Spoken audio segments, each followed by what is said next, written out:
प्रमाणे उद्धव ठाकरेजी नागपूरला येऊन हनुमान चालीसाचं पठण करणार आहे, राम मंदिरामध्ये जाणार आहे। ज्या ठिकाणी मुख्यमंत्री असताना 2.5 वर्ष ते मंत्रालयामध्ये गेलेले, विदर्भामध्ये शेतकऱ्याच्या बांधावर जाऊन शेतकऱ्याचे आसूपासून म्हटलं होतं।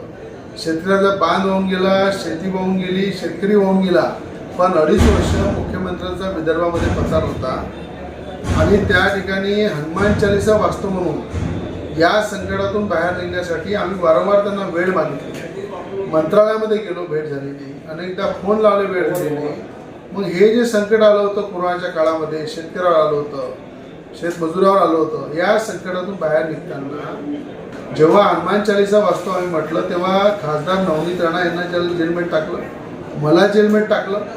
14 दिवस राजद्रोहाचा गुन्हा दाखल करून हनुमान चालीसा म्हणतो म्हणून जेलमध्ये टाकणे, राम भगवंताचा विरोध करणे, हनुमान चालीसाचा विरोध करणे आणि आज खऱ्या अर्थानं ते स्वतःचं शुद्धीकरण करते। ज्या पद्धतीनं ते सेक्युलर म्हणून वागत होते, आज हिंदुत्वाच्या विचारावर चालण्याचा ते प्रयत्न करत आहे, बाळासाहेबांच्या विचारावर चालण्याचा प्रयत्न करत आहे। बाळासाहेबांचे विचाराचे आमदार जेव्हा त्यांना सोडून गेले, खासदार सोडून गेले, तेव्हा त्यांना लक्षात आलं की बिना राम बिना हनुमान बिना काही होऊ शकत नाही।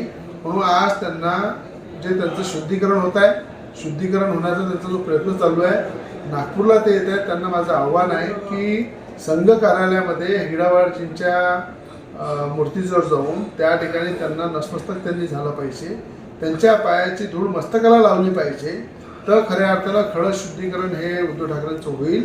आणि ज्या हनुमानगडी आम्ही अमरावतीला स्थापित केली, ज्या ठिकाणी 14 दिवस जेलमध्ये नवनीत राणा होत्या, मी होतो, हनुमान चालीसाचा विरोध करून त्यांनी राजद्रोह दाखल केला, आम्हाला घरून त्यांनी अरेस्ट करून लॉकअपमध्ये टाकलं, जेलामध्ये टाकलं। तेव्हा आम्ही संकल्प केला होता 151 फुटाची मूर्ती अमरावती हनुमानगडीला स्थापित करून त्या ठिकाणी उद्धव ठाकरे कधी अमरावतीला हेलिकॉप्टरने आले, त्यांना दुरून दिसलं पाहिजे की ही हनुमानजीची मूर्ती आहे, जी हनुमान चालीसाला आपण विरोध केला आणि ही नवनीत राणा रविरावांनी स्थापित केली। त्या मूर्तीवर उद्धव ठाकरेंनी येऊन हनुमान चालीसा तिथे पठण केलं पाहिजे। आम्ही दोघेही, नवनीत राणा आणि मी, त्यांचं स्वागत करू, सन्मान करू आणि हनुमानगडीला जर ते आले तर त्यांच्यासोबत हनुमान चालीसा सुद्धा वाचन करू, तर खरं उद्धव ठाकरेचं शुद्धीकरण होईल, अन्यथा शुद्धीकरण होणार नाही।